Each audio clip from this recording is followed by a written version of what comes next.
There he is. Can you hear me, ENB? Hello. Hello? We can hear you. Can you hear me? I can't hear you live, Scott. I can listen to you via the recording, but I can't hear you live. That's very bizarre. Do you want to check your output on your I can put your stream on. Do you want to check your output on your Discord just so that it's going to?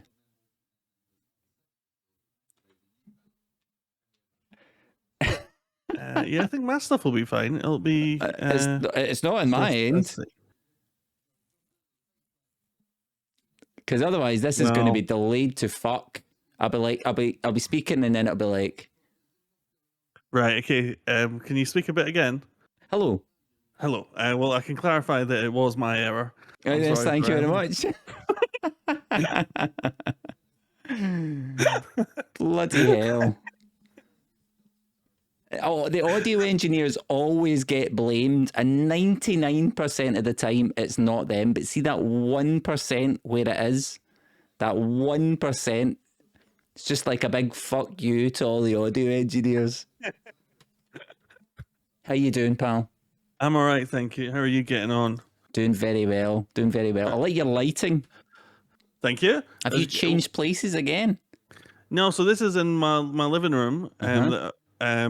I've got that one light there, and then I've got a wee sort of one back there. Oh yeah, it's just mood lighting. Mood lighting makes a difference. It's nice. There's a McDonald's cup from a Fanta I had earlier. Hey, speaking of cups. Oh, yep. Lovely. I can see my face. ENB merchandise there. Very nice. Huh? Very nice. I mean, if you want to plug your link to your merch at any point, feel free. You can look it up while we're listening to one of the first songs or something like that. You know? I'll just say people can click on just follow me on Twitch, and then if they want to later on, they can do that. Yeah. Exclamation mark guest at any point during the interview. Well, not it feels weird to got an interview. Any time during the chat. Yeah, because if this is people's first time seeing me, I very much doubt that within this minute-long period, they'll already be like, I want a cup with that guy's face on. Well, you never know. I mean, it's a cracking mug. It's a very, it's good quality mug. You know what I mean? It's not one of these ones that's going to chip. And I was a wee bit kind of, when you see something like this, you're like, maybe the sticker could be a wee bit, flimsy. It'll peel off, or first wash in the dishwasher. Does it fuck? That is class. That is quality printing there. Mine's lasted a long time as well. Yeah. It's like you get the t-shirts where you're like, all right, okay, right away that's going to start peeling off or something like that. The sticker's not quite good quality. But this is like premium, this is almost like stitched in, Oh, thank you. I feel very proud of it, even though I had nothing to do with it other than uploading an image. But I will take all your compliments. Hey, I mean, the compliments partially go to you. They also go to the company that's it, whoever's manufacturing them. In bulk, might I add, because I'd assume they're flying off the shelves like hotcakes. Can't stop them. Yeah, so this is an interesting format. This is, I thought what we'd do, we'd chat a wee bit, like we usually do at the start of the album club. We'll give a bit of a sort of a preface to the album that we're going to listen to. I haven't listened to this album at all. It's not an album that I have listened to. Obviously, sometimes that we do these interviews, it might be an album that I have listened to. Like last week, in fact, when we did Absolution, we did the Muse special last week. That second album, fucking hell. It's so bad. It's so bad. I did listen to it again. I scrolled through it. The NME have given it a glowing review. Really? They've given it it was, I say glowing. It might have been 3 stars, might have been 4 stars, but it was pretty it wasn't a 5-star review, but it wasn't saying this is a fucking terrible album. It was saying this is Muse's best album in quite some time. Okay. And there was a time in my life when I'd really trust the NME, but that was many years ago. Yeah, totally. I don't think that is now. I used to buy the NME. Yeah, me too. you go out of your way to buy the NME, and then slowly it became you could get the NME for free, because I remember when I worked in the ABC, there used to be a big pile of the magazine sitting, and and then it was just like, you know, like initially they would fly off the shelves like hotcakes because they were free and people used to have to pay for them, and then eventually you started to see like, all right, people don't read this anymore. Why do people not read this anymore? Oh, okay. I see it. Yeah. So what do you know about Arctic Monkeys at this stage, or what have you heard of them? So my experience at Arctic Monkeys is I know the first album, quite well. I've been through a bit of a love-hate relationship with the first album. Kind of for the same reason that it's sort of like Kasabian-y type stuff as well, where Arctic Monkeys to me, initially, especially on the first album, are one of these bands where the listener base, like the fan base, puts me off them. Right. Because a lot of them are arseholes, you know, right. Like the wee lad, like the wee guy kind of vibe you get off of bands like Kasabian, Arctic Monkeys, you know, Oasis, that kind of vibe, where there's a lot of a part of the fan base that's really great, but there's also that kind of stinking wee guy, particularly live as well. So that first album, and then it was really, I saw them at Primavera a while back, a few years, like, I mean, obviously the COVID time frame throws everything out, but it must have been like 5 years ago, I'd say, whenever it was that they played Primavera. And I remember kind of quite liking some of the stuff. I think that was when they just released something to do with a hotel. So that would have been the album called Tranquility Base Hotel and Casino. Yes, that's it. Yep. And then I remember the speeches from Alex Turner at like the Brit Awards. The Brit Awards and stuff, and that I was a bit sort of like, oh God, what are you doing? Find the crocodile in the swamp, and Rock comes out of the water, and it's there again. Yeah, or whatever he says. It was a bit like, what are you doing? I can't remember what he said. So that's kind of it. Yeah, it was the way he was speaking as well, right? It was the kind of almost doing a sort of that bloody rock and roll, eh? Yeah. That's kind of good impression. That bloody rock and roll. Just what's it like? You know, that kind of vibe. So why did you pick this? So I would say that I have always really liked the Arctic Monkeys. I think they're a band that over most of their career have shown like a form of progression or the changing of their sound throughout each album. And there's ones like maybe in the middle, like the fourth album's called like Suck It and See. I don't like that as much as this one, which is the third album. And AM after that, I preferred that to Suck It and See. But what was the second album? The second album is called Favorite Worst Nightmare. So it was. And they released that like a year after the first one, I think. Yep. And it was just like they very much were wanting to prove we're not just this one album band. Yeah. We can do all this. Yeah. And I think Humbug, like, it's a very, very different sound. I will say at this point as well, I don't trust myself in terms of being a music reviewer. my reviewing stuff might just be me going, I like that, or Doesn't matter. Not nice. Doesn't matter. We'll crack on. Yeah, I mean, but Humbug, I think, is a particularly great album, and it just shows what they're capable of, I think. And yeah, like when we listened to one of the Arctic Monkey, the new song last week. Yep. On the album club, and that made me think, right, I want you to hear Humbug. Yep. And see what you think of that. Yep. Because this is what I think will happen, or I hope will happen, is that by the end of this chat, Scott, you will have a larger appreciation for the Arctic Monkeys. I mean, would like that to happen.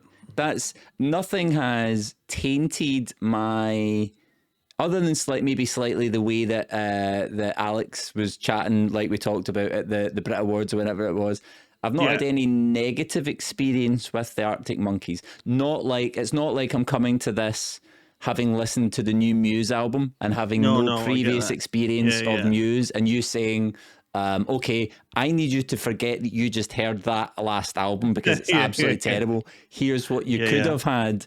How did you start listening to Arctic Monkeys from the start, or did you come into them kind of later on? I was quite a big indie boy when I was around that sort of age of them coming out, and like I was into like I don't think I was into Kasabian as much, but I really liked Razorlight at the time when they came out. Yeah. And I was into like all the indie kind of libertine stuff and all that. Yeah. I very much tried to encapsulate that with my look back then as well. Yeah.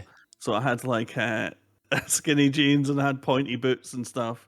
There was one time where like, I mean, the NME got gigs right when they did the NME tour, and you were getting bands like Arctic Monkeys through alongside bands like Franz Ferdinand, the Future Heads, like, you know, all these types of bands that you're mentioning. Razorlight, I'm sure, played at some point as well. So it was kind of like around that time I was kind of I very much like there was a time when like they were wearing cardigans as well, so I got into wearing like a cardigan, and you know, like those, like I think they're called like a granddad top. Yep, they were very popular. I was wearing them as well, and playing guitar. I did play a bit of guitar and stuff like that, but just that was kind of where I got into Arctic Monkeys, and then kind of stuck with them throughout the years, I'd say. And I think the thing about like, we're speaking about like Alex speaking at the Brits and kind of doing that speech, like I find it like, I laugh at it, but I don't find it like particularly arrogant. I just think of it as like quite silly and pompous and just like a bit of a joke sort of thing. So it's never like you said, put me off them or anything. Yeah, I get it. I think maybe it's from me because I'm not so I've not surrounded myself by their music before. Yeah. And then you're just coming into it being like, okay, well, I remember Alex Turner, that band, Arctic Monkeys, coming up. What are they up to these days? Why are they in the headlines? Oh, because he's acted a bit like this. It's maybe a bit, I've not seen the progression, the timeline. I don't have context for it, so I just put it in a box of like him being arrogant. Yeah. And Q Edwards, I think you're thinking of T4, and the show might be Pop World. Just answering your chat. You know something? I should be just a quick. Q Edwards, welcome in. Good to see you, Hergen Bjergen. Welcome in. Anybody else that has come in, welcome in.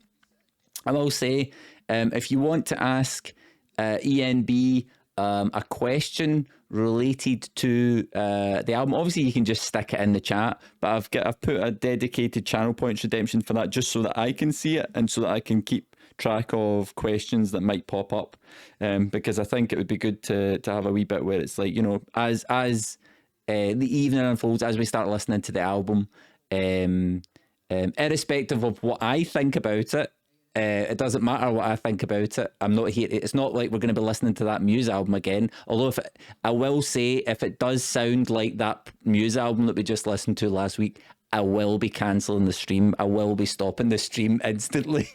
I'd very much like to think it doesn't sound like that, but you've made me question it all now. it was that's time in my life I'm never ever going to get back. That's fair. Do you want a wee bit of I could tell you a tiny bit of info about this album before we start, if you want. Yeah, I was going to make up a little ident thing for this when you do like a fun fact. Yeah, okay. But I didn't have time. So do it live now. You just, at any time you want to hit out with an ENB fun fact about this album, go for it. But I'm going to do a few little facts up the top, but I need you to sing a little fact thing right now, please. A little, just off the top of my head. Yeah. ENB's fun facts. Oh yeah, right. So this album is called Humbug and was released in 2009. And my fun fact is that one of the producers of the album is Josh Homme from Queens of the Stone Age. And let's see if you're able to pick that up in the music later on, Scott. That's interesting. Josh Homme is like, obviously for people who don't know, Josh Homme, front man of Queens of the Stone Age and them Crooked Vultures and all the rest of it. That's interesting. That's cool. Did you watch the Taylor Hawkins concert? It was amazing. I did not. No, I saw a couple of bits and pieces. I saw My Hero. What else did I saw? Times Like These, when Dave Grohl's obviously getting choked up, which was fucking heartbreaking. I know, but yeah, it looked great. I will watch it at some point. I kind of waited because I didn't want to be watching it in case it was just a bit of like kind of wankery, if you know what I mean. Whereas you know, there's a lot of special guests come out, and you know, and I'm seeing like different people. I'm like, oh god, is it going to be like one of these where you're kind of like, what? It's almost like watching what's his phrase from the Beatles, Ringo Starr, and you're a bit oh god, wheel out Paul McCartney to do a number, right? Okay, Paul McCartney on the piano is going to do some kind of like. He did come out, but Paul did he? Yeah. Oh god, I was just saying that. It's like a thing, you know, but like, you know, oh god. No, he was there. Right, okay. That's some kind of Paul McCartney always finds a way to bring it into Hey Jude. Like you find whatever song it is, doesn't matter. It's like, I don't know, like Learn to Fly or something like that, and it's like the end, you know, the midsection he'll do a wee Hey Jude bit or something like that. I've always thought, I'm seeing in the chat about how it's spelled, I've always thought it's spelled Homme, but said Homme. Homme.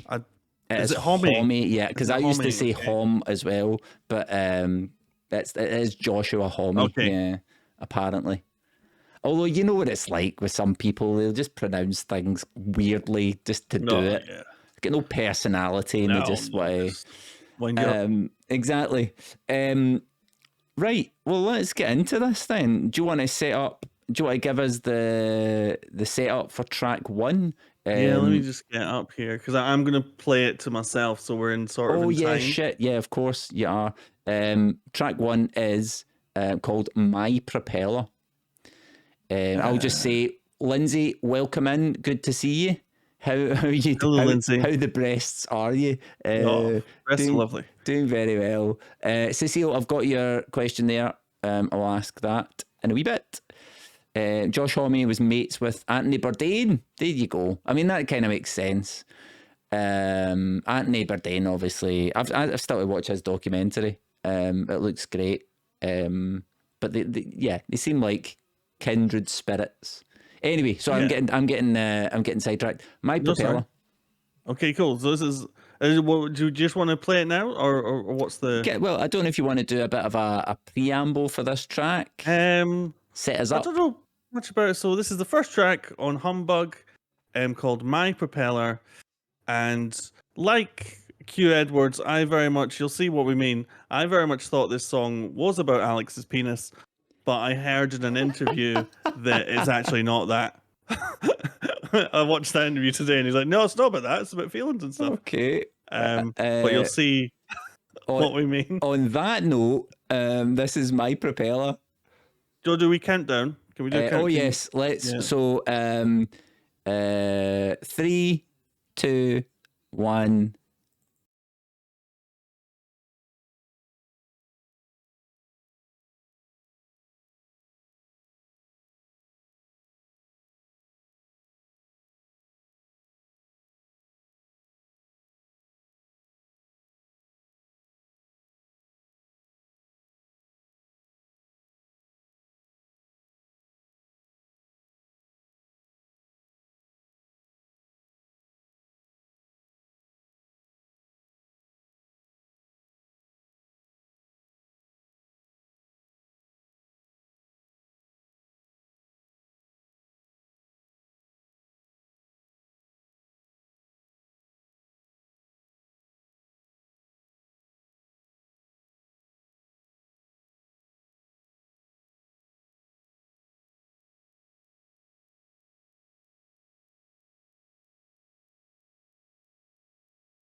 All right.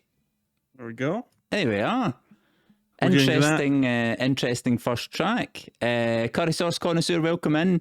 Die Dragon, welcome in as well. I hope you're keeping everyone. well. Hello. Few people saying that it's about a penis. Yeah, like I also thought that. And then I was going to do, when we were chatting about this song, I was going to do a big long joke about how actually Alex is working on his pilot license. Right. It's actually about a propeller. Just the one. If it was just the one propeller, I would hope that it was like a helicopter rather than a plane, because you're not going That's one of the key with... things you need with a plane. So yeah, I think it'd just be a small one. Yeah. Well, you need two. You would definitely want two. At least a backup.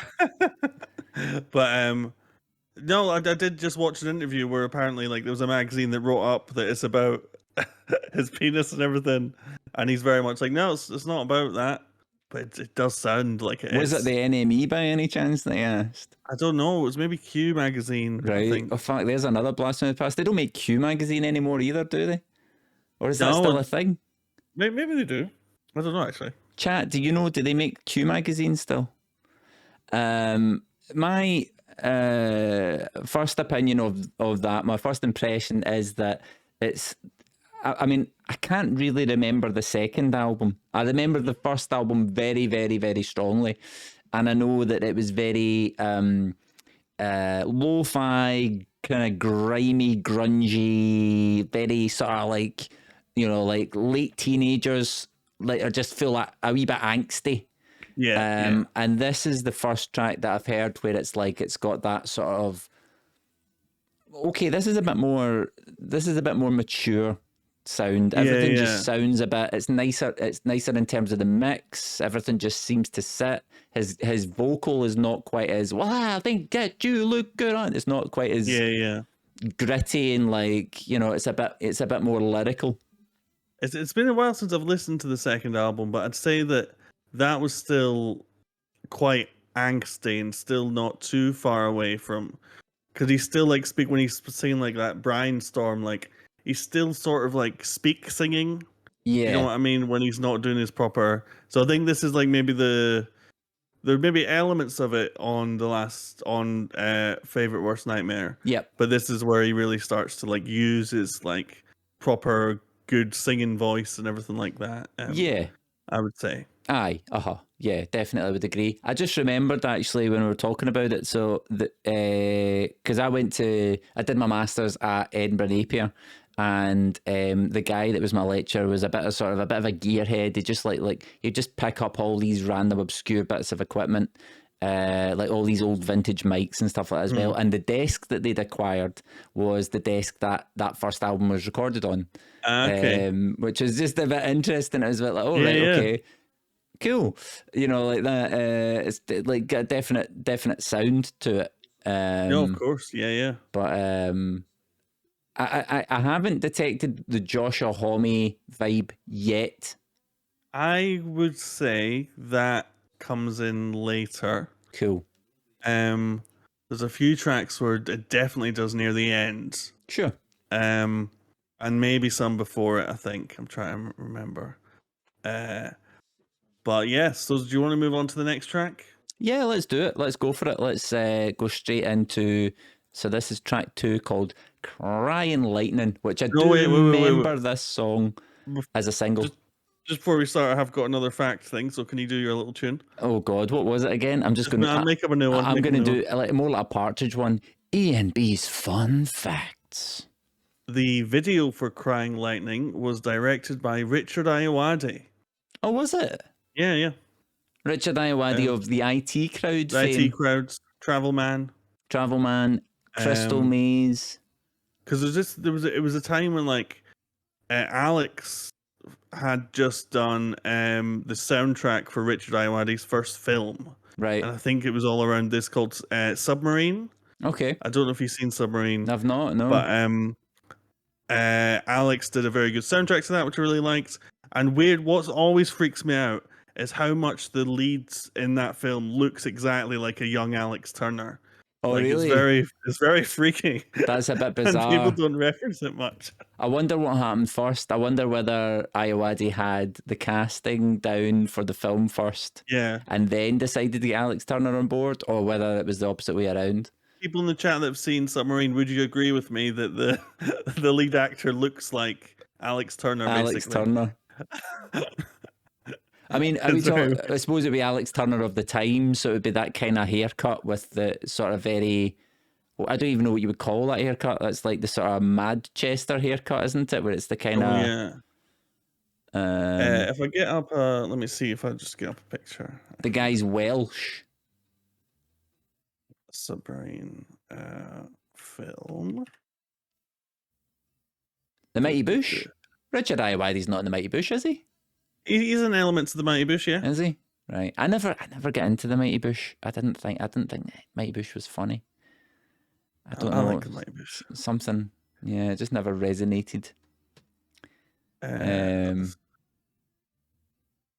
So this is the... I'll see how you're going to show me this. I'm putting it in the chat. Oh, you're going to put it in the chat? Okay. Well, hold on, and I'll maybe bring this up. Your opinion is wrong, Slarko. Mad McMahon, what are you saying? What are you even saying? So that's in chat for you. Right, hold on. I'll bring up the YouTube one, and then I'll do that. And then that should appear on the... Yeah, it has. Good. Oh, yeah, it does. Oh, very much so. He looks very much like him. Very much so. That's quite terrifying. I've never seen that film. It's good. Yeah.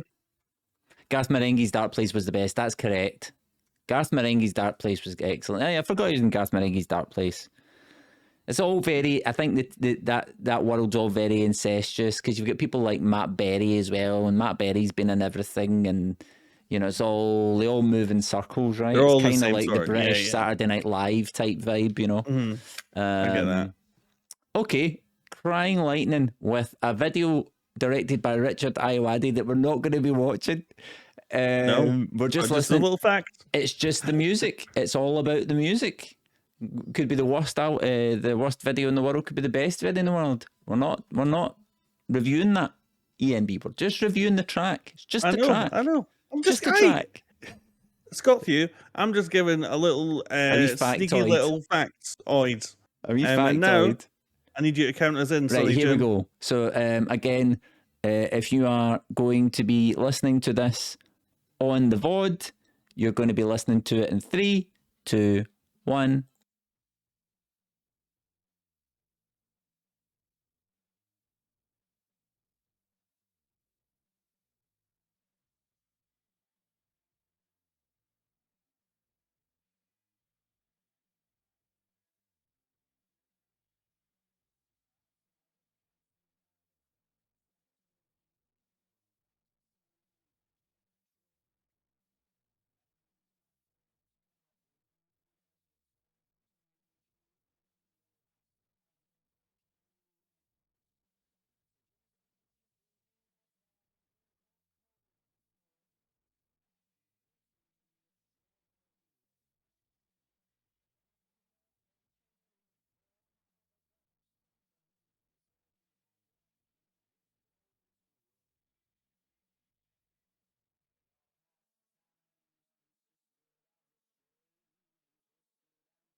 There we are.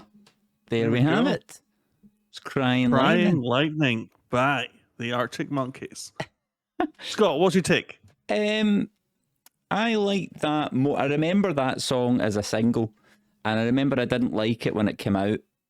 Goose Fella, welcome in, by the way. Loose Goose about this house, welcome in. Hello, hello. I liked it more then, listening to it now. And possibly if we were when we listen to this album and I go back and listen to it, I'll like it more again.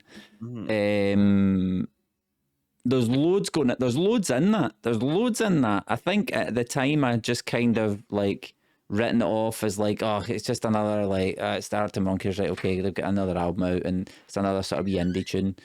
But there's a lot to that.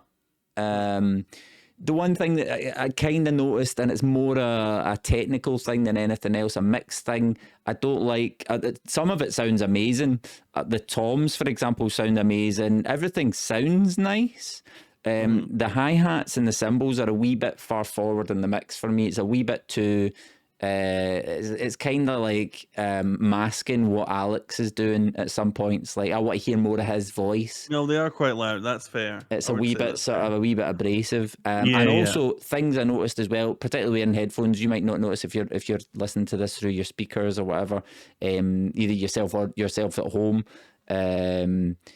is that everything's panned very wide. Like there's parts where there's guitars happening only in this ear and then another guitar part happening only in this ear, and same with vocals, particularly when it's like there's one part where there's like a big vocal harmony where it's, you know, his main vocals there and then all the harmonies are in the sides, and it's maybe a wee bit too far out that way for me. I like it when there's a wee bit of bleed so I don't feel as if my head's like huge. You know, I'm hearing totally different things, but that's just a personal taste thing. I don't think that's, you know, it's not a criticism of the track itself or the mix. That's obviously been a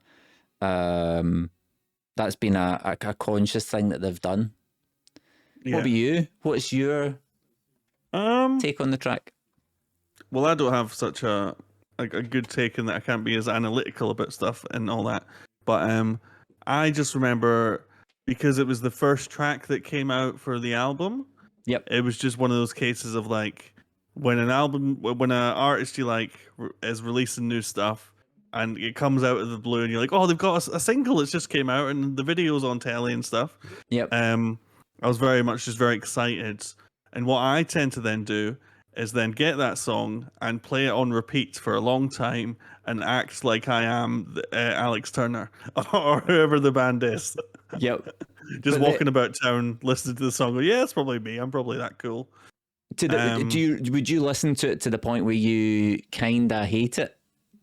Sometimes. Not hate it where it's like, I hate the song, but I just mean like you can't listen to it anymore. You've over-listened to it. I've definitely got to that stage. I don't know necessarily with an Arctic Monkeys one, but certainly with like a band who's just came out with a new piece of music.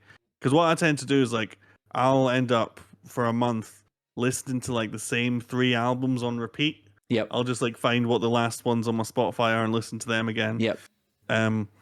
So I can over listen to stuff quite easily, I think. Yeah, there is a danger with that, I think, in Spotify playlists and getting to that point where you're just over listening to things. Yeah. I may as well take, because I mean, this question was asked a while ago, but I suppose it's weird because maybe the start was the time to ask this question, but it felt like we'd kind of covered a bit of ground there anyway. I wanted to see where it was going. But Cecile asked, does this album have any special meaning for you? Like a particular point in time, maybe? I don't know if it's got a special meaning. I think it's just maybe... It's the album that to me epitomizes most what I really like about the Arctic Monkeys, I think. And I kind of thought, I think I'll show this to Scott, we can listen to it, and I think by the end of this stream, he will have a greater appreciation for what they do. And that was kind of my only real kind of thought of doing this one. Yeah. I thought I would have had it on, because usually if there's an album I like, I'd get it on vinyl when I was playing vinyl stuff, but I don't have it on vinyl. I'm surprised. Do you not have it on vinyl? Jeez. No. Do you think that maybe the first for me, because I mean again I'm not like a massive Arctic Monkeys fan. They're not my Yeah, band. yeah. Do you know that? But I definitely associate the first album with at a certain point in my life. You know, and I find that like I think that was maybe the point where I don't want to say that I was discovering music because I was discovering music before that, but just before when I think there was a flurry of new bands that came out at that time that I was interested in, and it felt like everything was just kind of opening up. No, I get you. I think I certainly like went into a load of different artists around then, just because I think it was also probably a time when I was first discovering music properly and learning how to play it a bit myself and stuff. And yeah, it's just Arctic Monkeys were the ones that stood out. I don't think they stood out on that first album. I was maybe like, I think at that stage, maybe more into like Razorlight or Muse and stuff like that. Yep. And then later down the line, I started to get more into Arctic Monkeys, like with the second album maybe, and then this one. Yeah. But I certainly had them early. Good old Muse. I think I bought the Arctic Monkeys album abroad somewhere, but where would that have been? Oh, this album or the The first one. Oh, the first one. Whatever people say, that's what I'm not. Is that that's the name of?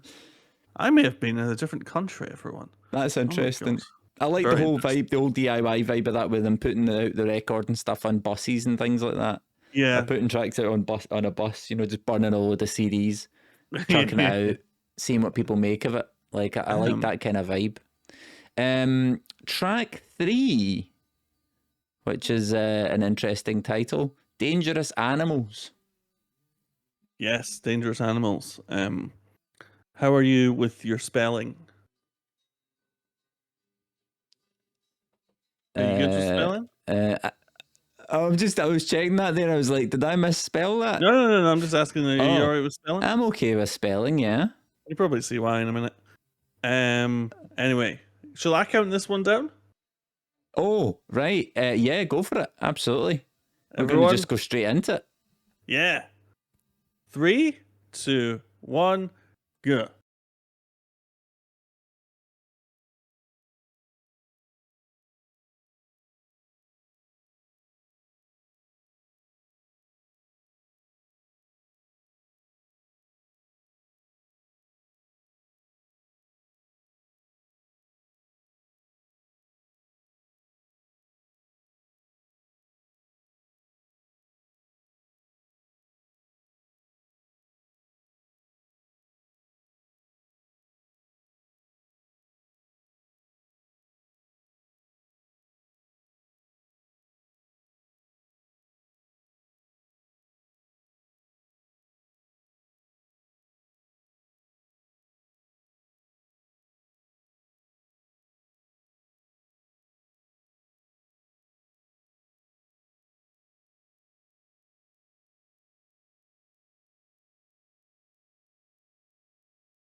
There it is.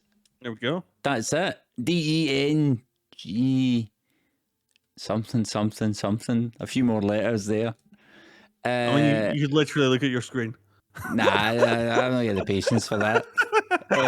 Yeah, interesting. I like. I mean, their drummer is class. Yeah. He's just solid. He's still the same drummer now, right? Yeah, Matt Helders. Yeah. I remember seeing him when Arctic Monkeys were on Jules Holland for the second album. That's when, like, I think he was starting to like hammer a lot more on the drums. Yeah. And I remember Jules Holland saying something about being a big beefy boy or whatever, and it just like made me laugh. It's something about like pummeling there. Yeah, getting right into it. But like for me, again, the first album, it's sort of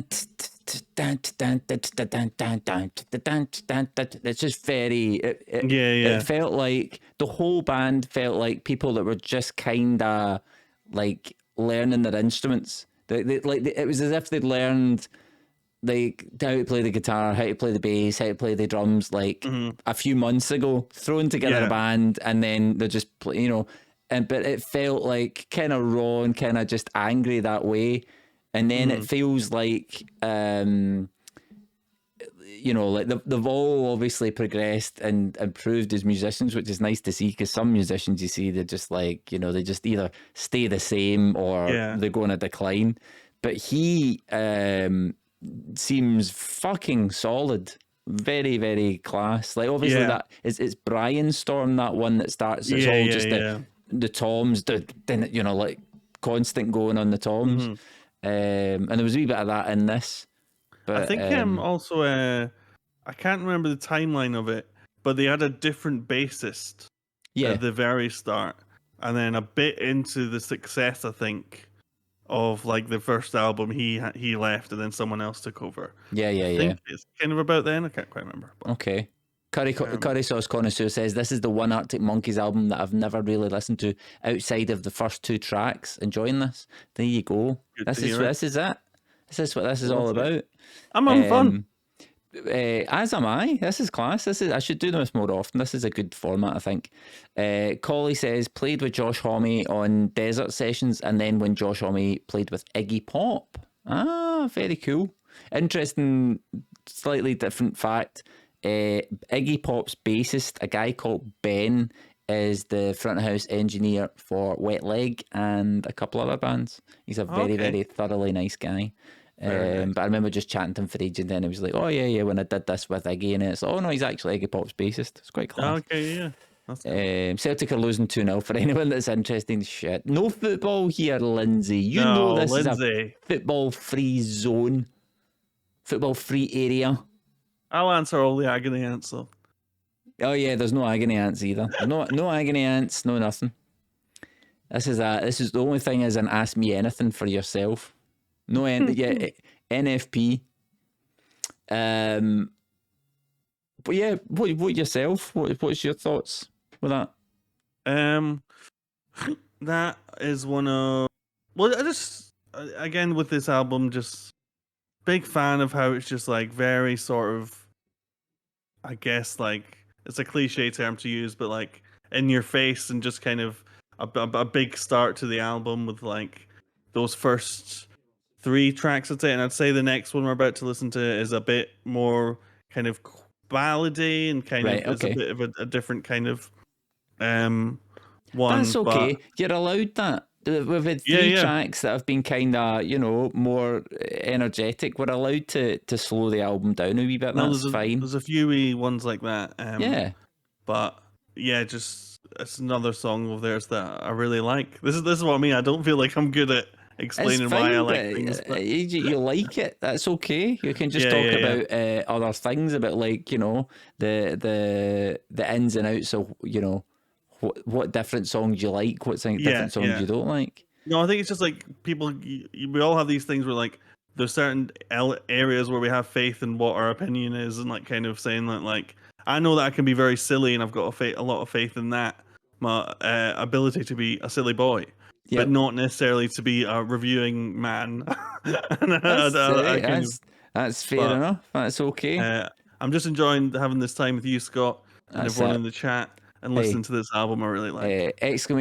Guest, where we're chatting to ENB, Edinburgh's Nicest Boy, and I'm also drinking out of a mug that's got his head on it, which you can get from his store. There's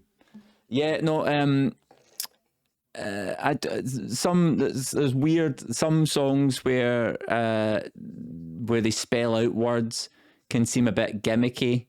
Right. Rick Springfield's got a song called Gloria, and it's Gloria, Gloria, Gloria. It's a bit sort of like and weirdly enough, the bit in that song Over and Over by Hot Chip is a bit sort of like, when it's like CASIO, like that kind of vibe. And exactly DISCO, exactly die. How often do you think that's ever based on them not being able to come up with lyrics? I don't know. YMCA, Lola, LOLA, RESPECT. Yeah. Although I think it's different for like song, like for example, that song there, the Arctic Monkeys track, it didn't annoy me as much. No. The Respect, Aretha Franklin, RESPECT, dun, dun, dun, dun, it just, I think the difference with that one is, and maybe YMCA as well. Are you okay there, Lindsay? She's played you a belter. Played you a bloody belter. Scott stinks. That's what that says. Gloria was originally in Van Morrison. Yeah, I think probably was. Yeah, I think Rick Springfield did a cover of it. No, I don't like where Silver's going with this. No idea. I've totally lost my trail of thought there. RESPECT, it just feels like it's a bit more, it's pushing the song forward. It doesn't feel like it's in there as a gimmick. No, I get you. That didn't feel gimmicky either. But there are some songs where it's like that would be a bit of a, I don't know about that. Curry Sauce Connoisseur says, have you or ENB listened to any of the Last Shadow Puppets? If so, thoughts? I really like the Last Shadow Puppets. Are you aware of them? I know them. I only know like one or two of the songs. What is their big hit? It's The Age of the Understatement or something like that? I think so, yeah. Is that the name of the song? And I think that was the name of the album as well, wasn't it? Yeah. That was the first album. They've had 2 albums, I believe. But yeah, I really like them. So that's Alex Turner and Miles Kane. And Miles, do you know what band he was in? I can't remember the name of the band that Miles Kane. He was in a band before, maybe called The Rapture, or is that a different band? Oh, no, now that you've said that, that sounds right. When you said that sounded right. But that's maybe not. But yeah, so that's him and Alex. Whitfell says The Rascals. The Rascals, there we go. The Rapture's some other band, I think. There's a very funny, I don't know if we want to have a little segue, but there's a very funny highlight interview of both of them off their face on drugs trying to do an interview. I don't know if you want to watch that on the stream. We can maybe save that for the end of the, cool. You do that. It's very funny. End of the thingy, but that could be quite funny. Lindsay, no agony cunts tonight. Naughty. No agony cunt. I know it was your birthday on Sunday, and happy belated birthday, but no, it's naughty. Bloody hell. What do you mean, Cecile? Mod's abusing power? Oh yeah, right, okay. Silver 77's abusing his power. Quirky Cat says, let's not forget divorce became final today. The song, not me. I was going to say, you getting divorced? Is that I take it that's the name of a Last Shadow Puppets song. Divorce became final today. Must be off of a new record or something. Right, okay. Haven't heard it. I think I should maybe go and listen to the Last Shadow Puppets following on from this. Because it felt like, I mean, that was a banger. That the Age of the Understatement is class. Very, very class. Oh, I can't quite remember all this, but there's a song on the second album called Miracle Aligner, which is very good. Right, okay. It's quite a funny video of them just mucking about. But yeah, That's good as well. All right. No, Lindsay, you can fuck right off for that. No. He was also in the Little Flames as well. Okay, cool. Little Flames. That's a terrible name for a band. The Little Flames. Don't you dare apologize, curry sauce connoisseur. It's all fine. No, it's all one big subject, curry sauce. Yeah. Curry sauce. If anybody is Lindsay that's trying to derail the fucking stream. Track 4, right. Secret Door. Track 4, I'm going to say this one's a wee bit different to the other ones. But obviously, that's totally fine. I really like it. Just a slight change of pace, I would say. So, count us down, Scotty boy. Here we go. 3, 2, 1.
There we bloody go. There we are. That's it. Track 4, Secret Door. Do you think that rhyming was intentional? Oh, I don't know actually. Track 4, Secret Door, Lovely Floor. If they added that in brackets, Lovely Floor. Lovely Floor. Yeah, that's the bit of parenthesis at the side. Yeah. That's on. Well, maybe that's a secret track or something like that. You know. Maybe. You got to listen to the track backwards in order to hear that. What do you think of that one? Yeah, it wasn't what I expected when you said ballad.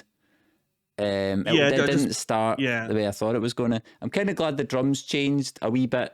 I was kind of getting a bit sick of the rhythm after a while. I think that's the kind of rhythm it was. I can't remember off the top of my head. Weirdly, the only thing I didn't like about the track, again, it was like from like a technical point, really like a lot of like very, very like stuff around about sort of 6K region that's quite sort of piercing.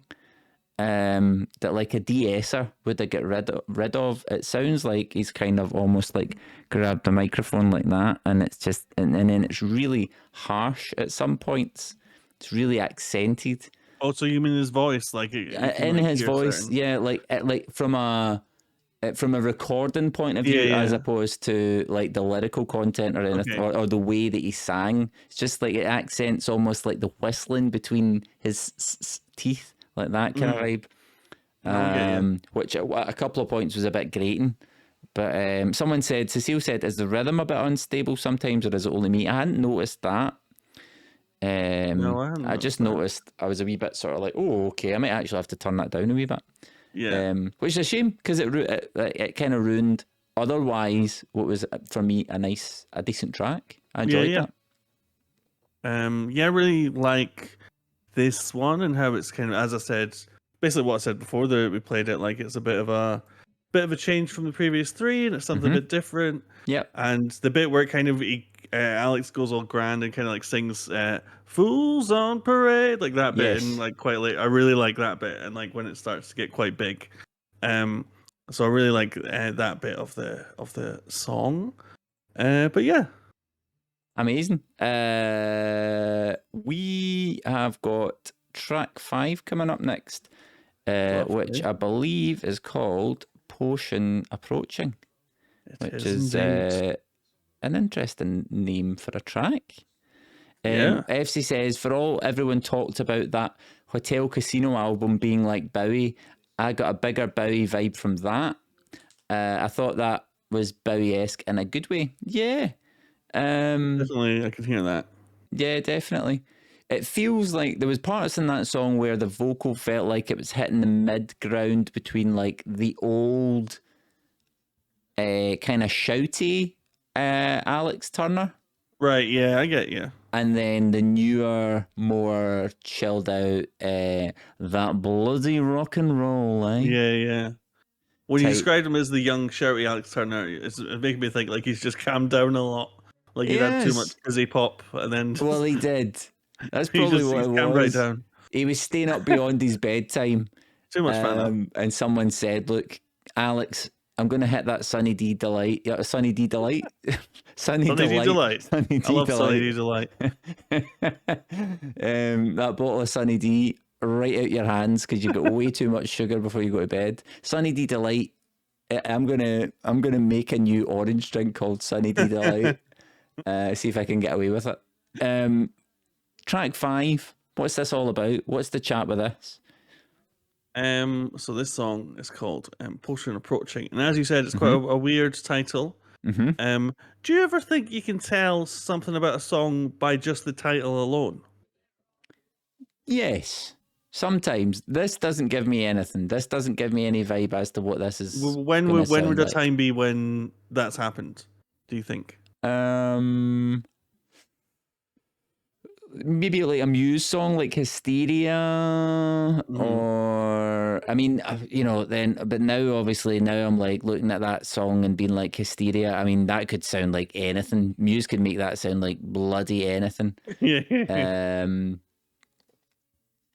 Now that you've asked that, I'm struggling to think of an example. No, that's fine. It's just something I thought I had there. But yeah, maybe, yeah. I mean, I suppose you're going to know roughly what the genre is depending on what band. Like, I wouldn't, for example, listen to Arctic Monkeys and be expecting a song to sound like, Metallica or fucking Napalm Death or something like that. I get you. I know roughly what it's going to sound like. Where are you going with this? I'm interested to know. No. I wasn't gonna. Just when you pointed out that the title was a bit of a strange one, I was in my head. I was just like, is there any songs you can tell what they're going to be like from the title alone? And it was a thought I had. Fair enough. But let's get commencing with track number 5, Potion Approaching. Do you want to count this in? 3, 2, 1, go.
Yeah, I mean, instantly, like you can tell that there's Josh Homme production on that. It sounds like a Queens of the Stone Age track that's been played by the Arctic Monkeys. Cool. I'm really into that. Yeah. There he is. It's class. That was one. So there's that one, and then I'll put my bets on what you'll. So there's that one, and I think there's one called Dance Little Liar. And Pretty Visitors. Okay. I don't know specifically if those are ones that Josh worked on, sure, but those are ones that I think you'll be able to hear the influence in. Yeah, he worked on the whole record, though, right? He works on the whole record, but just like I think even in one of those, you can hear his voice. Yeah. It was definitely Josh Homme's voice in that track. If not, it was them doing an impression of Josh Homme. Yeah. Which is cool. Do you want another quick fact? Yeah, it's got ENB's quick fact. Parts of the album were recorded at the Joshua Tree recording studio, as well as one in LA. That's the fact. Yeah. It's so funny in the Joshua Tree. And just as well, I was like, obviously, I'm doing an Alan Partridge piss take. It was like the Alan Partridge Deep Bath, and then you say about like half of the album was recorded, and I was like, and then it was the Joshua Tree, and I was like, it just reminded me that half of the Joshua Tree was recorded over there, and the other half was recorded over there. It just reminded me of that wee bit from Alan Partridge. Yeah. Yeah. My friend Bono. How's the Edge? Edge is grand. The Edge is fine. The drummer's fine. It's so good. Really cool. Really liked it. The one thing that's always, and it's kind of like maybe been one of the only things that I've not enjoyed as much with Arctic Monkeys, and it's maybe more, it's that kind of twangy guitar sound that comes in a lot of indie music that's like them, and it's fine. That's the sound. It's just, for me, I could just have done with it always feels a bit limp. It always feels a bit sort of like ding ding ding ding ding ding ding ding ding in the background, and it's just one of those for me personally. I like how much you're saying for me. For me. Not anyone else. Not anyone else is in It's important. This is fucking shite. For me. There was a band called The Twang. Do you remember them? There was a band called The Twang. Yeah, I think they were planning on coming back. Oh, were they? Can't remember the songs. They were called The Twang, yeah. No, but it's important because we've got to make a distinction here. An album like this where we're discussing it, and obviously, it's so far a good album. We've got to make the distinction between that and the Muse album that we listened to last week, because that is, it was just shite, unequivocally, categorically shite. Made a lot of us sad about the band they used to be. Well, it did. So it's important for me to say, it's like, well, I think this, I think that, but then when it comes to that album, it's like, no, it's undeniably bad. Sir Bobby says, is there, and we're maybe preempting this question a wee bit, because there's maybe there is a song on it later on that you don't like and is going to influence how I feel about it. But is there a song on the album you don't like? Because even for example, and I know Mafra Afro, if Mafra Afro is still listening, or anyone else is going to get a kick out of this, yes, I'm going to mention Royksop, okay? I'm going to mention Royksop like I always do. But even on their new albums on the Profound Mysteries projects, there's one or two songs that I think are absolutely stinking. On what is overall a good album. Is there a song that you don't like on this album? I'm trying to think. I wouldn't say there's one I dislike. Mm-hmm. I think if I had to pick a least favorite, it might be the first one. It might be My Propeller. Okay. I don't know. I think there's a lot more in a lot of the other tracks. There's more stuff in the other ones. Yeah. But I think if I had to pick, there's more interesting elements in the other ones. But I think My Propeller would probably be my least favorite of the album, I think. Yeah. It's an interesting, because usually the way that thank you, Sir Bobby. No further questions, Your Honour. Usually the way that a lot of albums will work with be really big tune in the first. The first song will be a very, very strong song. Very strong. Because it needs to instantly grab somebody's attention. Mm-hmm. And then the second song will usually be a wee bit strong as well. And it's usually the third song where you get a little bit of a dip, maybe a bit of filler. Or you'll get an album like, say, for example, Muse's Absolution, where the first track is just an intro track, or, that Profound Mysteries album we're talking about, where the first track is just an intro track and it leads you into the next song. So it's really the second track is where the first big hitter is. Yeah. So it's interesting that you don't like the first track of the record, because that is. I mean, there's a few albums for me where that has happened. For example, Suzanne Sunfur's album, Silicon Vale. The first song I think is fucking terrible, and then the rest of the album's amazing. Like the second song onwards, amazing, but the first track is awful. And if I were to listen to that without having listened to that second song first as a single, I'd have turned it off. Yeah. I wouldn't say like I still like it. It's just out of the album, probably my least favorite track, I think. Yeah. But yeah, we're halfway through the album now. What are your thoughts at this stage? I'm interested to see what's going to happen in the second half of the album, because I feel that even with that ballad, it's been pretty consistent. It's not dipped really. Even that last track, there was lots of stuff to digest there, lots of different tempo changes, and the mood changed the 3 or 4 times in it. So I'm interested to see if they do more of that kind of thing later on in the album, or if it's more just kind of straight tunes beginning to end, bookend, Colley's asked, is it a no skip album for ENB? I don't really know what that means. Does that mean I would assume it means you don't skip any tracks? I just listen to the full thing. Absolutely. Start to finish. Start to finish. Track number, I'm hoping I actually typed this in. Hold on. Did I? I didn't even bother typing in. I was enjoying that too much. I'm peripherally seeing a spider, and I've just gone. Oh God! It's away now. Yeah, is that all right? Can you continue? I can continue. It's okay. Track number 6 is, I believe. If at some point you see me running around in the background, mad, you run. You'll know what's happening. As long as you come back on at some point, that would be amazing. I'll text you, let you know I'm home safe. Yeah, let me know. So the track 6 is Fire and the Thud, which is an interesting name for a track as well. Pagoda Prince says, Sklarko talks like he's commentating football. Be interesting to see what happens going into the second half.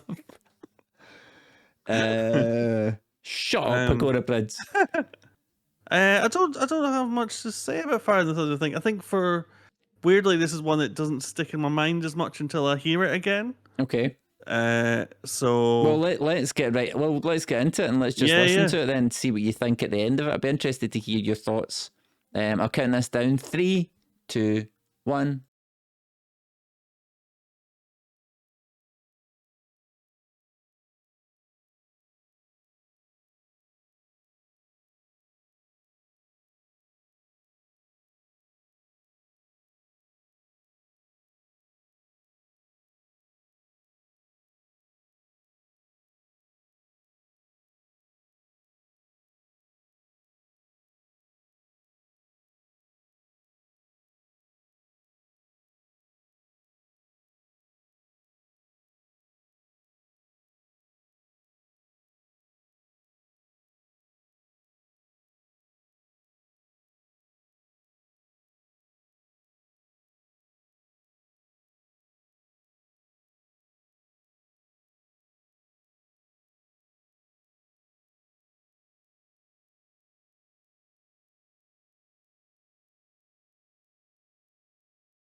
Okay.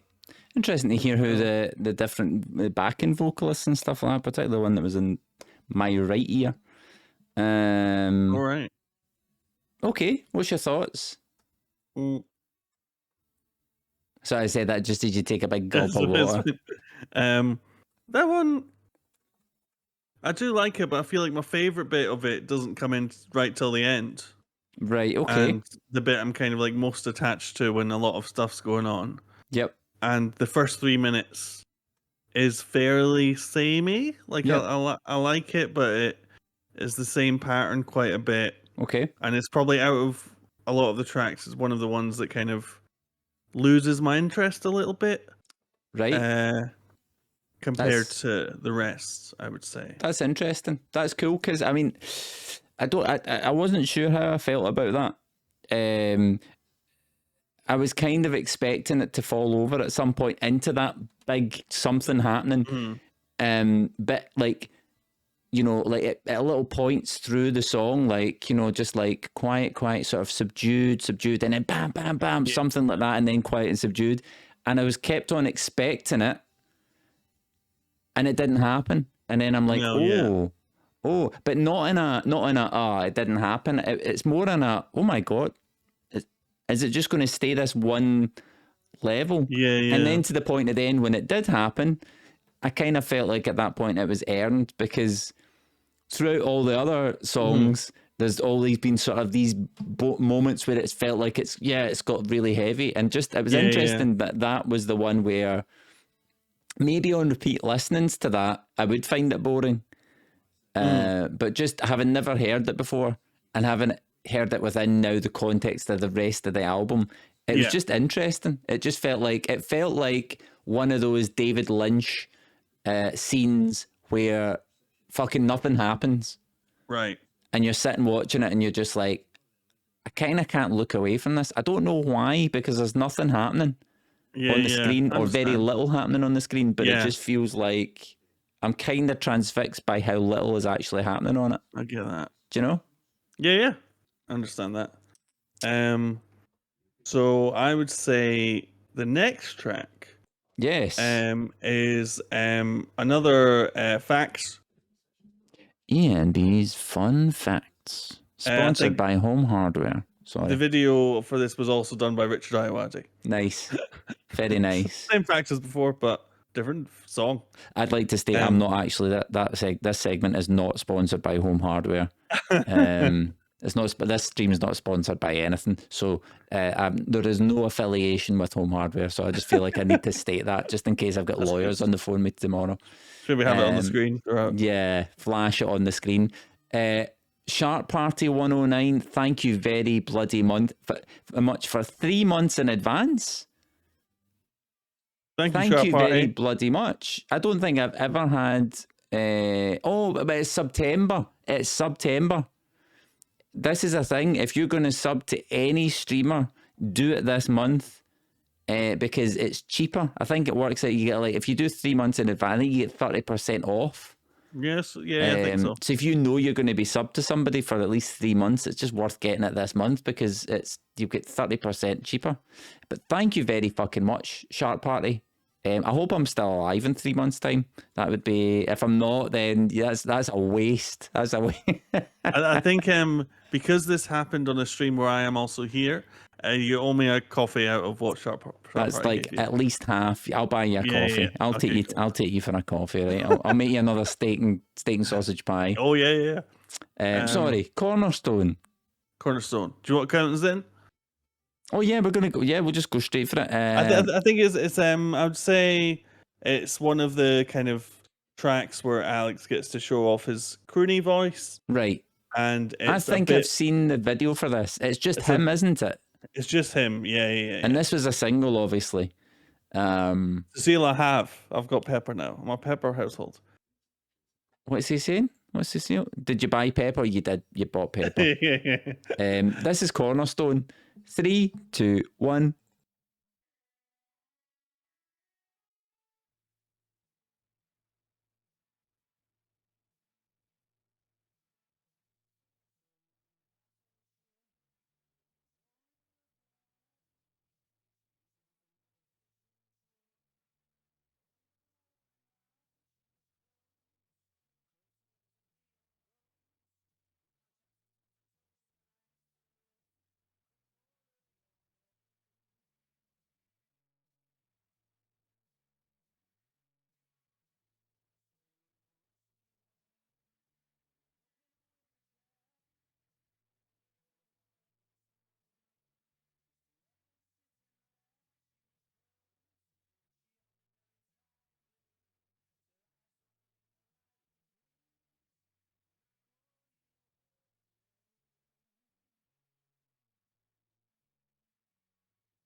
Very nice. Very, very, very nice.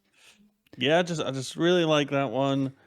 Alex has, I think he's an amazing lyricist. He is. I think that's the thing with them more than any other kind of band, because like I'm not really a fan of Razorlight. Yeah. But I don't find it's Johnny Borrell.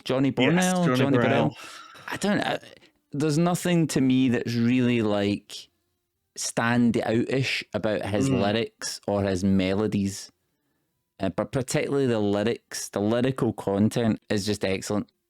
Yeah, it's always been very good, and yeah, I just think that's one of their biggest kind of, I guess selling point or whatever. Like, just he's just so good with the old lyrics. Do you want a really cool rock and roll story?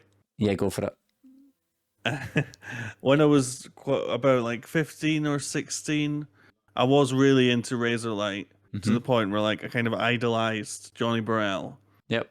I somehow ended up doing some stuff for this extra website they had where they were uploading these things for like We Are Razorlight, it was called, and they were uploading behind the scenes stuff. I somehow, as this wee boy, ended up helping with that. So they invited me backstage at Edinburgh, and I got to sit down backstage, meet the band, and they took me on the tour bus. I'd say in the tour bus. I was on the bloody Razorlight tour bus. Bloody hell. Tour buses are great. Like, I was like, it was cool. That's cool, especially as a wee guy, being able to experience that. I was a wee guy, and Johnny was really nice. Like, he made, like, when I had to then leave, he like rushed to the exit to like say a proper goodbye and thank me for coming along and stuff like that. That's nice. It was That's really class. It was very nice. That's class. I don't think. I mean, Johnny Burrell seems like a nice guy. He seems like. I mean, I'm not a fan of their tunes, but that's just a personal taste. They're not my kind of band. But as an actual person, like he seems quite class. Yeah, he was very sweet. Shark Party, can I just say a massive thank you again, Shark Party. Thank you for gifting that sub to Limo. Thank you very fucking much. That's very classy. You didn't need to do that. That's very fucking classy. I loved go back to Cornerstone, the sort of guitar parts where it's obviously it's been reversed, the notes near the end been reversed and added, so you get that swell of like the whoop whoop whoop, like, and then the behind the guitar work, which I think is really nice. It's class. Can't really do that live, obviously, and it's a shame that there's some things that you just kind of can't really recreate live. But I like little things like that where it feels like, I mean, I remember that song, absolutely, don't remember that bit in it, and I like little nuggets like that where you go in and you've listened to a song a million times, but you're like, oh, there's that little texture there that I didn't hear before, or there's this little thing that I've never picked up on in a nice way. Yeah, I get that. Well, I'm excited because I think the next track is my favorite. Right. Okay. I would say "Dance Little Liar" is probably my favorite on the album. Especially towards the sort of latter stages of the track where everything's happening. Okay, it's all happening. I think it's all going down. So I'll count this in. All right. If you're ready. This is track number 8, "Dance Little Liar." 3, 2, 1.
Oh, I just love that one.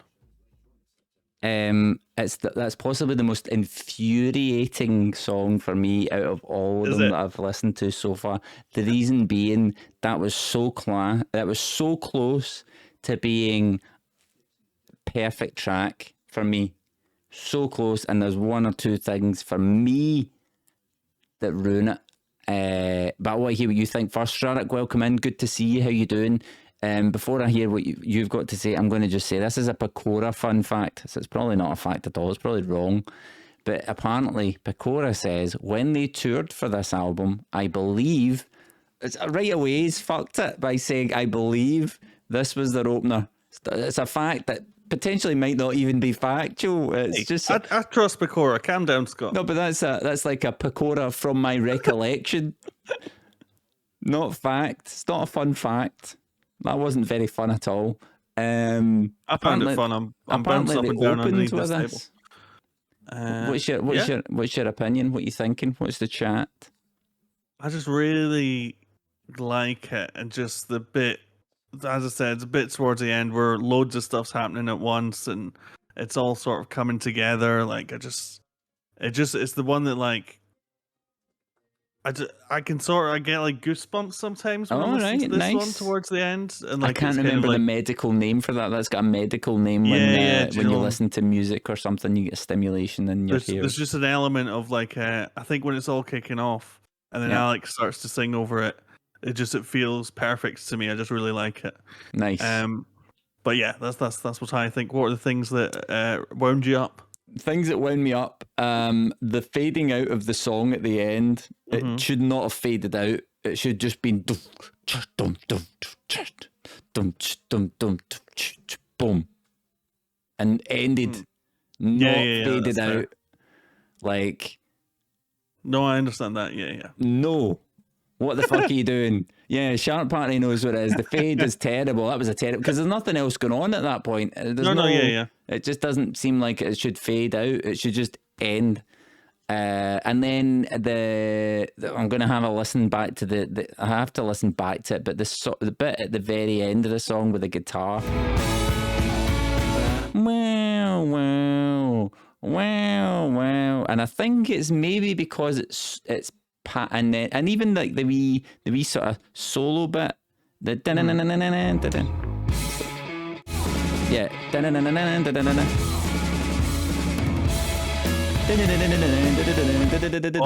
Are you actually playing bits of it now? Yeah. Oh yeah. Sorry, I'm playing bits. Yeah. I'm only getting your version of for myself. Yeah. Like the guitar at the end. Wow. And I think it's because it's panned so far in the right ear that I'm really conscious of it. Maybe if I was listening to it on a stereo, it would blend a bit better. It would bleed a bit better. But it just felt like it was like another one of those, right? Let's just add in something for the end. Yeah. Okay. So for me, the end was the worst bit. But other than that, it was like we got to a point and I was like, oh, this is amazing. This is great. Yeah, okay. What I love about a lot of this album as well is particularly with Alex's vocal is that there's not, they changed the texture of his vocal throughout it, which is quite nice. Like there's some songs, for example, that it's like his voice is a wee bit overdriven. It's a wee bit distorted. It's a wee bit, crunchy. Yeah. And in a nice way, in a really, really sonically pleasing way.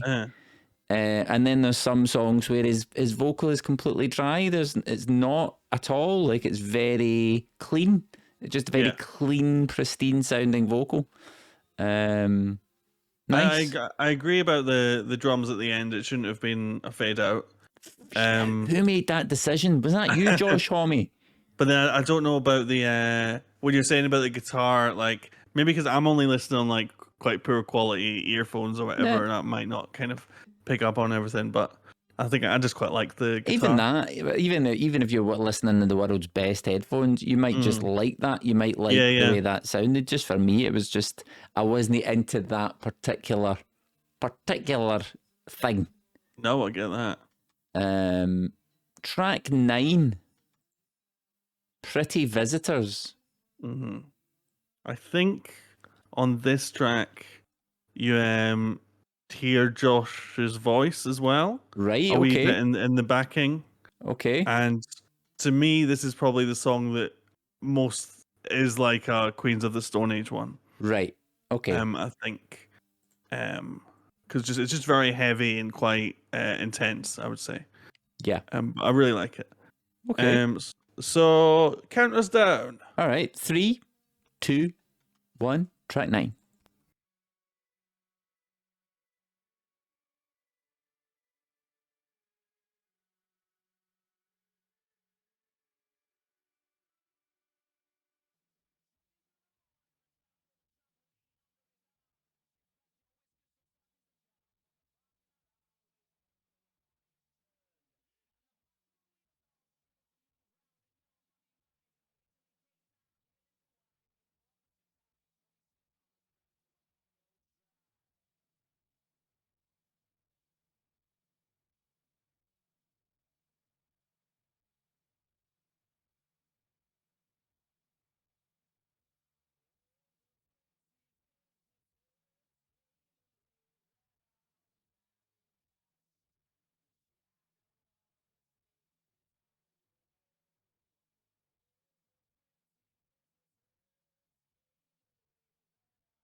Oh, interesting wee things happening at the end there, just kind of hanging on. I love that. That was great. Yeah, do you like that?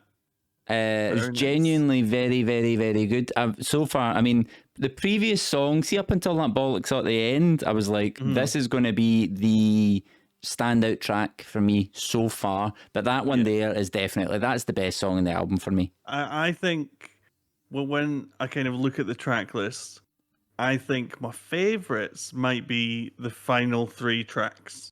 Right, okay. So I think Dance Like Liar, Pretty Visitors, and then the next one we're about to listen to. I think they might be my favorite of the album. I think the next one is my friend Stuart has always said it's particularly like underrated, which I think I agree with. Right, okay. That's interesting. I mean, it's the last track in an album, and usually it's kind of a hit or miss. But that Pretty Visitors is really great, and I found YouTube videos of Josh guesting with the band to sing bits of that with them and stuff. Nice. And, I mean, obviously absolutely littered with Josh Homme. With the Queens of the Stone Age sound, the grungy sort of guitar. I much prefer the sound of the drums. Sorry, not drums. I much prefer the sound of the guitars. In that song, the sort of overdriven, distorted sound, rather than the kind of twangy sound. I was like, oh God, please don't have a twangy bit in this, because it's not the style of the song. And I'm so glad they didn't. But I much prefer that. It kind of makes me think that, like, going back to what we were saying about Alex as well, where it's like his lyrics and melodic content are so good, and he is a great singer.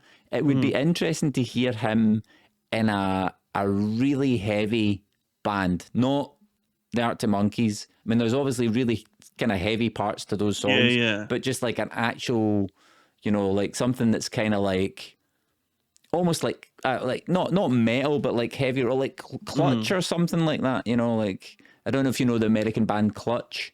I've heard the name, but I wouldn't. But I get what you're saying. You know what I mean? Close the Doom, welcome in. Very good to see you. You're fucking late. Hello. You're very late. Altasco, welcome in. Good to see you. You're also late. Boy. Hello. Unless you're lurking. This is ENB. We've been chatting with ENB now for, about 2.5 hours, actually? About 2 hours. Guest. If you want to check out Edinburgh's Nicest Boy, the link is there. But you all know who ENB is. But what you can do is treat yourself to one of these wee mugs. Look at that. Look at the quality mug that you can get there from ENB's website. Why not drink out my face? Look at that. Drink out his face, as I do. It's weird because, see, the thing is, I have to drink with the wrong hand, because for some reason, I drink my mug with my left hand. So I'm facing you when I do that. That's fine. It's kind of a bit weird. Are you giving me eye contact? A wee bit of eye contact before I put your head in. Okay, let's move on, please. Let's move. Don't like it. Don't know where this is going. Sir Bobby says, what did come first, the chicken or the dickhead? That's a very funny line. Did you catch that line in the song? Is that I know. I didn't hear that song. It was in the one we just listened to. That's in the one we just listened to? Yeah. Right. Well, I mean, what did come first? Chicken. Right, okay. And that's fact. I'll take that as fact.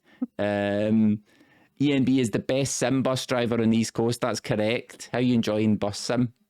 That's all right. Yeah. I did it just the other morning. It was really fun. Yeah. And I just like how I want more random public interaction. So people don't know, I was having a shot of this game called Bus Simulator. Now and then you've got members of the public getting on the bus.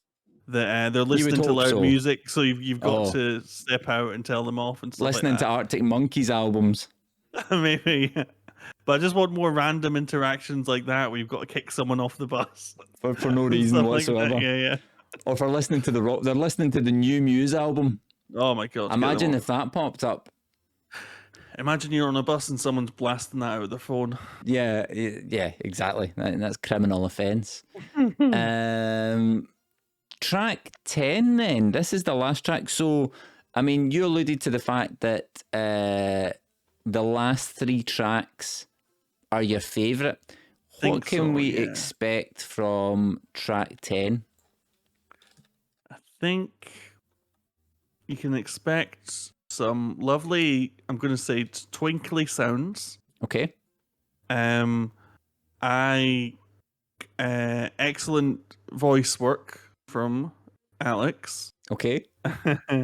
And I don't know, it just feel like over the course of the track, and then like a lot of them, it just feels like everything sort of comes together really well. Yep. And I think is a very good end of album track.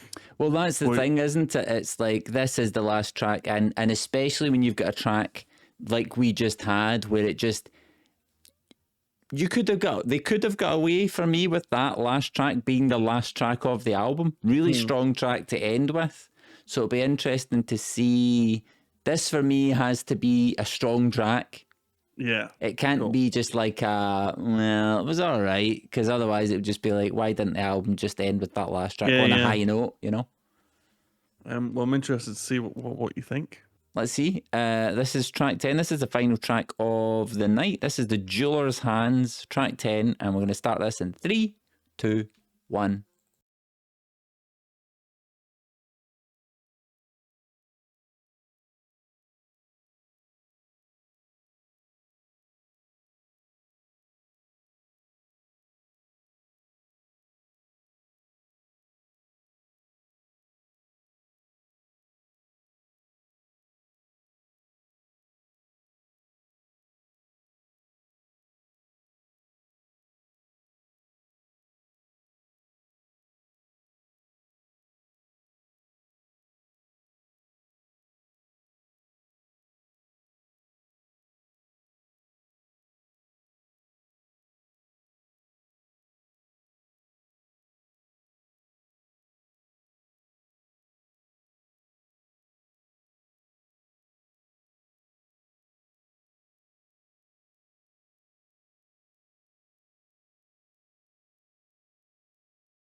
Oh, again. The end. Why did they fade that out? It was almost perfect because it got to the point where it felt like the album was kind of falling apart and his vocal disappears and everything else, and it just becomes this like reverberant mess. Mm-hmm. And then it was like, and then I suddenly started hearing instruments cut through that again, and then it starts fading out. It's like, no, that was almost perfect. A last like 10 seconds there I noticed where I was like, oh, I don't actually like how this sounds. Yeah. But the rest of it I love. I mean, Collie says I actually like the fading out, you know. Well, you're just wrong, Collie, right? You're just wrong. I wouldn't say that, Collie. I just felt it just felt like it got to the point where it was interesting. Right, I'm going to quickly play. I'm pointing the wrong way. You're that way. Okay. You're that way. We could do like a hold on a wee second. Hang on. Did you ever watch Dragon Ball Z when you were? Loved it. Were we? Right, hold on. Well, let's get rid of the album artwork a wee second, and let's just move you over here like this, and then we could do a fusion. All right. Okay. Ready? No. Yeah. You've kind of fucked us. Yeah, there we go. Well, I'm watching myself on delay. Keep it going. There you are. Move over. No, you're way too far now. Oh my God. You're not meant to go inside me. Oh no, it's because I'm on delay. I'm getting confused. Oh my dear God. No, forget it. Just forget it. Forget the whole idea. I'm away. Who even invited you? Sorry, I'm going to move this back over again. I'm going to play another song that kind of ruined the start of this for me because I kept thinking about that song. So you probably want to listen to this on the stream now because I'm about to play it. So this was the Arctic Monkeys song, right?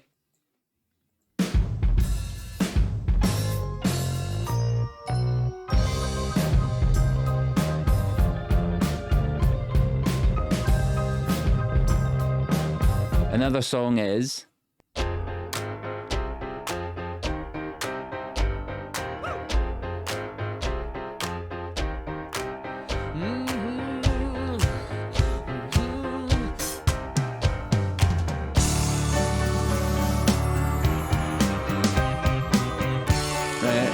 it's that Muse song. Which one's this? Right, that's Muse. I'm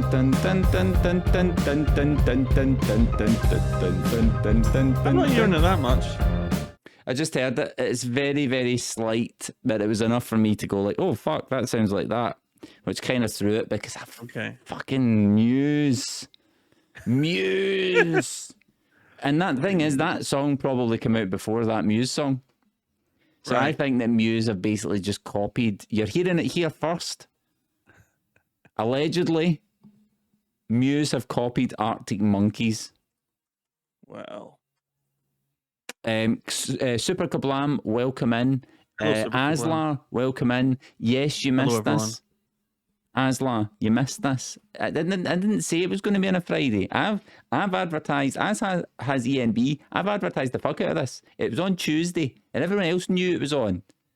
Everybody else was on time. They got the emails.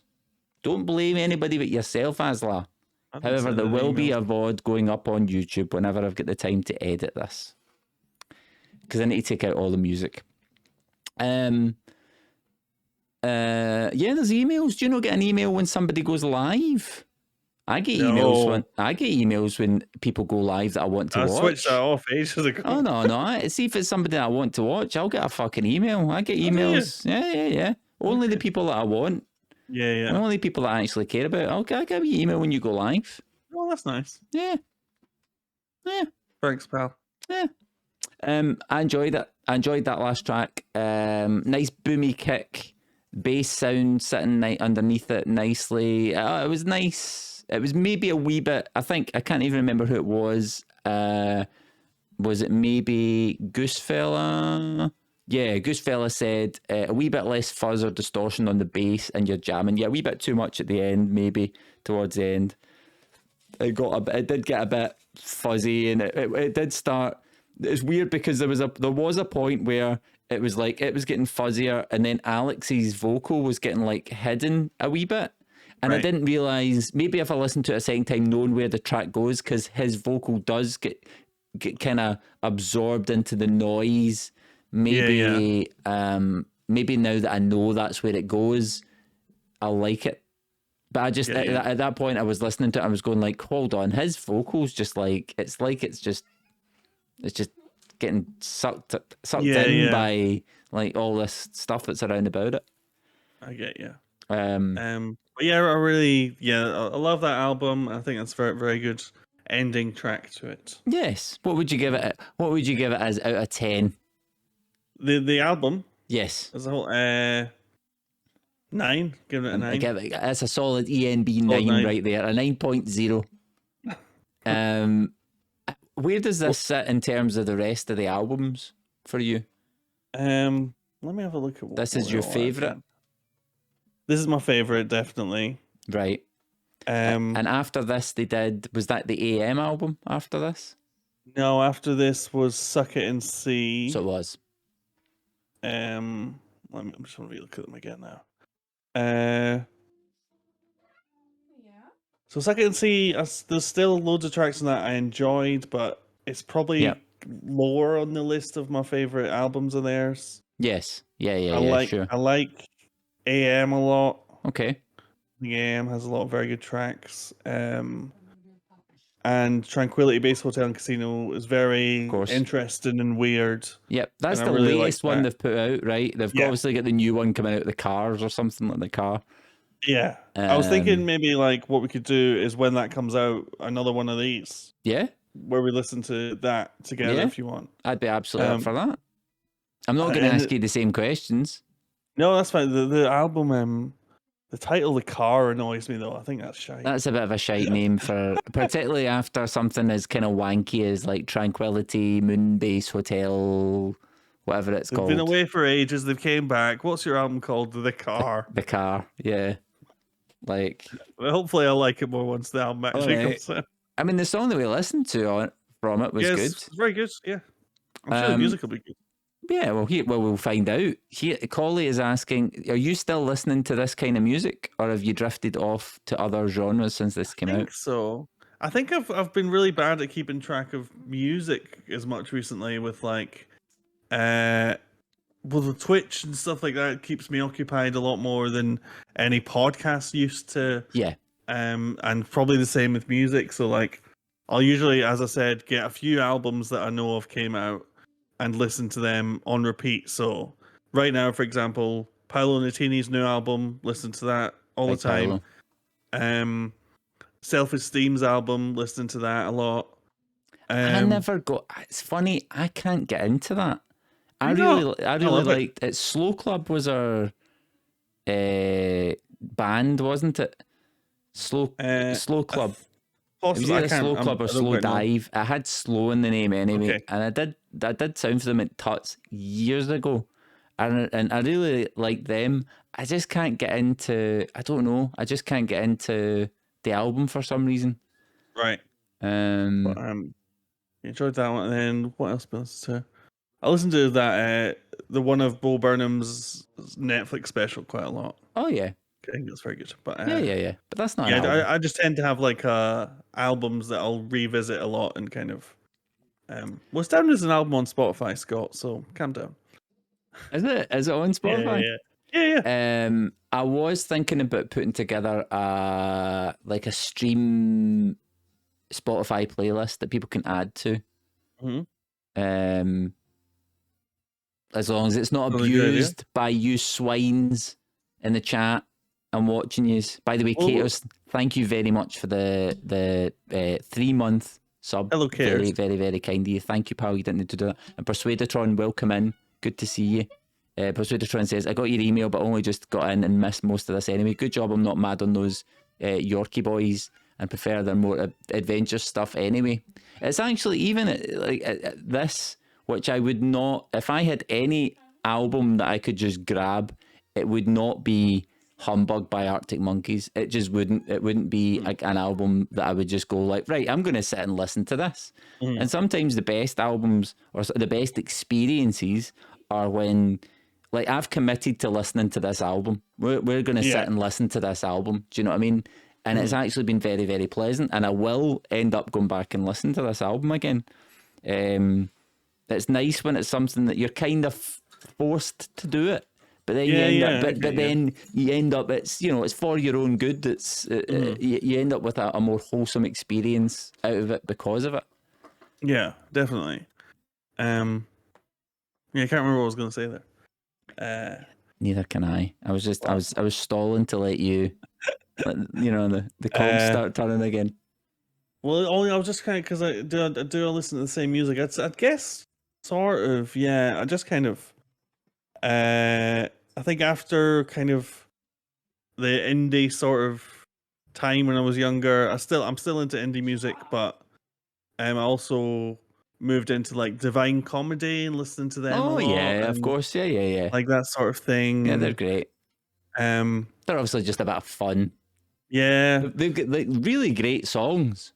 They're like one of my favorite bands. Well, I guess it's him, isn't it? But yeah, Neil, isn't it? Neil something. Neil Hannon. Yeah, that's it. I'll say they, because, you know, they probably, I know it's him, but then obviously he'll have a couple other people in the band that will also be involved in it. I can't just give all the credit to him. But they're class. They're really great band. I'm just looking at my most recent Spotify playlist. Well, while you're doing that, I'm just going to ask you, Pakora Prince has asked, did you rock the long hair look like the Arctic Monkeys did during their Humbug era? I tried many different haircuts at school to act like people that likes. Yep. I had a Matt Bellamy one at one point. As did I. Did you dye your hair? I think he had like maybe like a bit more black. Like I had quite dark brown, but I definitely tried to do it a bit more black. But you dyed it. You dyed your hair. Yeah. Because Matt Bellamy had one where like he had the fringe here. Yeah. And then at the back it was kind of all up. Yeah. Like there was an up bit. Yeah. Sort of during the supermassive black hole times. Tried that haircut. Yeah. Also tried a Noel Fielding one, which went terribly wrong. And is the worst thing ever. But that was like me with the Matt Bellamy haircut. Like I did the red hair and the blue hair actually, but I did the red hair first. And it looked terrible to start with, and then it got ginger. It just progressively got that kind of, you know, ginger way where it just like the color faded. People on a train being like, "Oh yeah, fucking ginger dick," and all this. Now, initially I'm like looking around to be like, "Who's he talking?" Oh shit, yeah, it's me, because I've got like, oh fuck, this is what prejudice against ginger people is like. Oh shit. I think that's basically why I probably became bald so early. I just did too many mad things to my hair.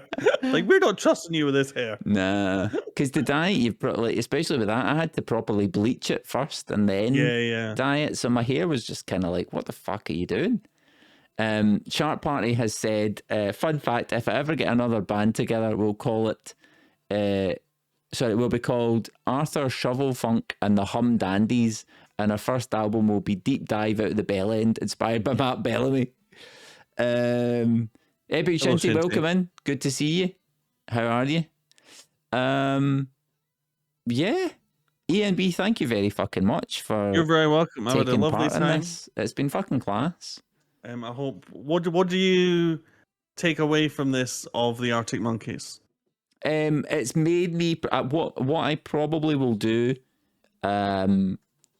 I think I'm probably going to sit and listen to the second album again, because I don't think I've heard much from it, and I just to see where that sits sonically, and then I'll probably like listen to a bit of Circuit and see where that sits sonically, because I didn't listen to any of that album at all. That's where I kind of just completely. Well, this album really kind of fell off the radar, but I'd heard like Cornerstone and I'd heard, one or two tracks. Yeah. Whereas with that album, I had heard nothing until they came out with that the track off of the Tranquility Moon Hotel Base, Hotel Moon album. And then that's when he obviously did the speech at the Brits. And I was kind of like, oh, right, okay, what the fuck is this? The track's good, but what is he actually, what is he on about? That old rock and roll, eh? Like that kind of, what are you doing, mate? Drain the swamp. Yeah, so it'll be interesting. I'm going to go back. And then obviously the last thing I heard was that, other than what we've listened to tonight, was that new single that you suggested we listen to at the album, the end of the other album club. I listened to that a lot. Cleanse the palate of the Muse album that we listened to. Fucking Christ. Such a bad record. I think I'll also, because Pecora is saying that they think Suck It and See is their best one, so I'm going to re-listen to that as well. Yeah, see what I think of it. That will be interesting. I'm sure, like I know I like it. I still enjoy it, but it just wasn't my favorite. So fair enough. I'll have to listen. I think there's a song on that called "Love Is a Laser Quest" that I really like, though. Sure. And like Alex has a acoustic performance that I've watched on YouTube loads. Okay. And it's just very good. It's very good. See, it sounds like, for me, the Arctic Monkeys, particularly with like Alex Turner. They should do, I don't think they've ever done it. Maybe I'm wrong. Maybe you're about to say, well, they did that. They should do an orchestral concert. They're the kind of band where, like, an Arctic Monkeys proms, where it is just like orchestral reworkings of their songs. Mm-hmm. And with Alex's vocal over that, I think would be fucking lush. They do that. When did they do that? Someone said they did that. Hey, Srarak. No, they didn't do that, did they? Did they? Or Srarak said that. Yeah, they did. But Srarak. I've not heard it. Do you like Half Man, Half Biscuit? Oh, I'm gonna have to ask, what is that? What is Half Man? It's not anything dodgy. That is an act. I'm pretty sure I've done sound for them before because I remember it being a silly name. It's on YouTube. But like I feel like an orchestral. Oh, they did it for. There was at least one song at Glastonbury where they did it. Where they had they came out with them, and they did it orchestrally. But I don't think it was the full concert. Oh, okay. No, I mean, just like a full concert, or like almost like a remix album of like, you know, various different bits and pieces. But this is definitely given me the motivation to go and listen to more Arctic Monkeys stuff. That's good. I think for me the first album is definitely I really enjoyed it when it came out, but for me it is a time in my life, it's a point in my life, and I don't think I could go back and listen to it and like still enjoy it. Because I don't have, you know, like when you listen to it and you're a wee guy and they're wee guys and they're angry and you're angry and it feels like you fucking got this. Like, that's great. I'm not in a point in my life where I'm like that. I just want to sit down, have a cup of tea, a wee Horlicks maybe, a nice, you know, a nice warm bath. Not to say that I'm not going to like listen to anything that's heavy or anything like that, but it's the wrong kind of energy for me now. It's like wee guy energy. I think for that first album, I always listen to it whenever I get the slight burst to do a bit of exercise. I'll put on the first album because it's very very fast. Yeah. But I do that with. I mean, I don't get much exercise these days other than walking my dog, and my dog doesn't walk to the speed of like. No, to be clear, I do it for like a song, and then I'll be done. That's it. Yeah. But the very first song of that album is very poundy, so it's a good one. Yeah. Well, that is a bit you look good in the dance floor. Is the first track on that album, isn't it? No. It's the View from the Afternoon. So it is. It's very good. Thank you very much, ENB. You're very welcome. And thank you for having me on your stream. I've had a lovely time. You know where to see ENB. You all know where to find them, but if not, I'll do !guest. Do you want to do a wee plug of your channel for anybody that maybe doesn't know who you are? Yes, I am Edinburgh's nicest boy. Hello. I tend to stream weekdays in the morning. So there's my face that Scott's holding up. I will be on tomorrow at 8 a.m. and will go on until about 1-ish, and that's the case every weekday. I'm currently streaming full time, so pop in and come hang out. I'm playing a very nice game called Tunic right now, and I would say I am absolutely acceptable company. So feel free to pop in. Thank you. Put that on a fucking t-shirt. Absolutely acceptable company. ENB, thank you very fucking much, pal, for being a part of this. I will catch you very soon. See you later. I'm going to keep watching as you wrap up. Yeah, I'll be wrapping right up. I think we're going to let Chris up. Bye, everyone. Adios, pal. See you soon.